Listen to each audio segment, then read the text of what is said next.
Hello दोस्तों, आज की इस वीडियो में हम बात करेंगे मॉन्स्टरवर्स यूनिवर्स के टॉप 10 बेस्ट सीन्स के बारे में। ये लिस्ट मैंने खुद बनाई है, तो हो सकता है कि आपका पॉइंट ऑफ व्यू कुछ और हो, तो आप अपनी टॉप 10 लिस्ट कमेंट करके ज़रूर बताना। और इस टॉप 10 लिस्ट में मैंने किसी भी फाइट सीक्वेंस को ऐड नहीं किया है। तो दोस्तों चलिए इस वीडियो को शुरू करते हैं। तो दोस्तों नंबर 10 पे आता है Godzilla king of the monster का ओपनिंग सीन। इस मूवी के ओपनिंग सीन में हमें एक फ्लैशबैक सीक्वेंस दिखाया जाता है कि जब गॉडजिला ने सैन फ्रांसिस्को पे अटैक कर दिया था और उसने म्यूटो से फाइट की थी, तो हमें बहुत ज़्यादा मज़ा आया था उस सीन को देखने में। लेकिन असल में जब दो मॉन्स्टर आपस में फाइट करते हैं तो उसकी वजह से कितना ज़्यादा नुकसान होता है और कितने आम लोगों की जान चली जाती है, वो हमें इस सीन को देख के पता लगा। इसलिए सीन मॉन्स्टरवर्स यूनिवर्स में बहुत ही ज़्यादा इंपॉर्टेंस रखता है। इसके बाद दोस्तों नंबर 9 पे आता है गॉडजिला वर्सेस कॉन्ग की बैटल का फाइनल सीन। हमने उस मूवी में देखा कि कॉन्ग और गॉडजिला मिल करके मेगा गॉडजिला को हरा देते हैं और उसके बाद गॉडजिला और कॉन्ग आमने सामने खड़े होते हैं, मगर वो आपस में लड़ते नहीं हैं और आगे चल के यही दोनों गॉडजिला एक्स कॉन्ग में एक अलायंस फॉर्म करते हैं, जो कि हमें गॉडजिला एक्स कॉन्ग में देखने को मिला। इसलिए सीन की भी मॉन्स्टरवर्स यूनिवर्स में बहुत ही ज़्यादा इंपॉर्टेंस है। इसके बाद दोस्तों नंबर 8 पे आता है Kong the Skull Island movie का वो सीन जिसमें कि हमें सबसे पहली बार कॉन्ग को दिखाया गया था। वो सीन वाकई में बहुत ज़्यादा कमाल का था, जहाँ पे हेलीकॉप्टर स्लो मोशन में आगे बढ़ रहे होते हैं और वहाँ पे एंट्री होती है कॉन्ग की और कॉन्ग उन सभी पर अटैक कर देता है।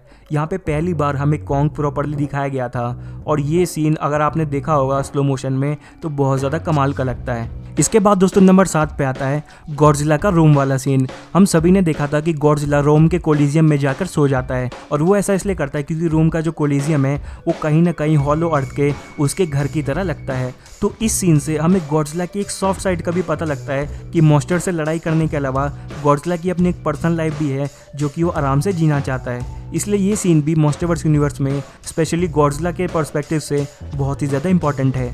इसके बाद दोस्तों नंबर 6 पे आता है monarch legacy of the monster movie का सीन, जिस सीन में गॉडजिला पे सबसे पहली बार 1954 में न्यूक्लियर बॉम्ब से अटैक किया गया था। ये सीन वाकई में बहुत ज़्यादा कमाल का था, जहाँ पे गॉडजिला न्यूक्लियर बॉम्ब के पास आता है और उसके बाद न्यूक्लियर बॉम्ब का ब्लास्ट कर दिया जाता है इंसानों द्वारा और सबको यही लगता है कि गॉडजिला मर गया, लेकिन उसके कुछ समय बाद हमें Godzilla monarch legacy of the monster series में दोबारा से जिंदा दिखाई देता है। और ये सीन भी वाकई में बहुत ज़्यादा अमेजिंग था कि एक न्यूक्लियर बॉम्ब भी गॉडजिला का कुछ नहीं बिगाड़ सकता और इसी से इंस्पायर होकर इंसानों ने आगे चल के ऑक्सीजन डिस्ट्रॉयर नाम का एक बॉम्ब बनाया था, जिसने कि गॉडजिला को Godzilla king of the monster movie में हिट किया था, जिसकी वजह से गॉडजिला की हालत बहुत ही ज़्यादा खराब हो गई थी। इसके बाद दोस्तों नंबर 5 पे आता है गॉडजिला वर्सेस कॉन्ग का वो सीन जिसमें हमें सबसे पहली बार हॉलो अर्थ के बारे में बताया जाता है और सबसे पहली बार हम कॉन्ग को हॉलो अर्थ के अंदर जाते हुए देखते हैं। हॉलो अर्थ मॉन्स्टरवर्स यूनिवर्स का एक बहुत ही इंपॉर्टेंट पार्ट है, जहाँ पे अब तो हमें हॉलो अर्थ लगभग हर मूवी में देखने को मिल ही रहा है। इसलिए वो सीन बहुत ज़्यादा इंपॉर्टेंट हो जाता है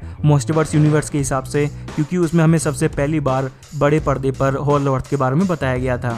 इसके बाद दोस्तों नंबर 4 पे आता है गॉडजिला एक्स कॉन्ग का वो वाला सीन जिसमें कॉन्ग अल्फा कॉल की मदद से गॉडजिला को बुलाता है और गॉडजिला उस समय जिब्राल्टर में होता है और वहाँ पे हमें गॉडजिला का एक कमाल का लुक देखने को मिलता है। और उसके बाद जब गॉडजिला पानी में छलांग लगाता है तो वो सीन तो वाकई में बहुत ही ज़्यादा कमाल का था। इसके बाद दोस्तों नंबर 3 पे आता है Godzilla king of the monster का वो वाला सीन जिसमें किंग गेडोरा ने अल्फा कॉल की मदद से सारे के सारे टाइटन्स को डीप स्लीप से जगा दिया था और इसमें हमें पहली बार इतने सारे टाइटन्स देखने को मिले थे। इसलिए ये सीन बहुत ही ज़्यादा इंपॉर्टेंट है मॉन्स्टरवर्स यूनिवर्स में, जहाँ पे सारे के सारे टाइटन्स किंग गेडोरा की अल्फा कॉल के बाद अपनी डीप स्लीप से जाग जाते हैं और किंग गेडोरा की तरफ बढ़ना स्टार्ट कर देते हैं। इसके बाद दोस्तों नंबर 2 पे आता है गॉडजिला एक्स कॉन्ग का वो वाला सीन जहाँ पे मोथरा गॉडजिला को समझाती है कि कॉन्ग उसका असली दुश्मन नहीं, उसका असली दुश्मन तो हॉलो अर्थ में है, और तब जाके गॉडजिला कॉन्ग के साथ टीम अप करता है और ये सीन वाकई में बहुत ज़्यादा कमाल का था, जहाँ पे हम समझ जाते हैं कि अब हमें बहुत ही कमाल के फाइट सीक्वेंस देखने को मिलने वाले हैं। इसके बाद दोस्तों नंबर 1 पे जो सीन आता है जो कि मेरी नज़र में मॉन्स्टरवर्स यूनिवर्स का सबसे इंपॉर्टेंट सीन है, वो है Godzilla king of the monster का एंडिंग सीन, जिसमें कि सारे के सारे टाइटन्स गॉडजिला के आगे सर झुकाते हैं और इस सीन से हमें ये पता लगता है कि गॉडजिला ही है असली किंग ऑफ द मॉन्स्टर और उससे पावरफुल टाइटन और कोई भी नहीं है। तो दोस्तों बस इस वीडियो में इतना ही। अब अगर आपको वीडियो पसंद आई तो इसे लाइक करें और मेरे चैनल को सब्सक्राइब करके बेल आइकन को प्रेस कर दीजिएगा। Thanks for watching this video. मिलते हैं आपसे अगली वीडियो में, तब तक के लिए बाय।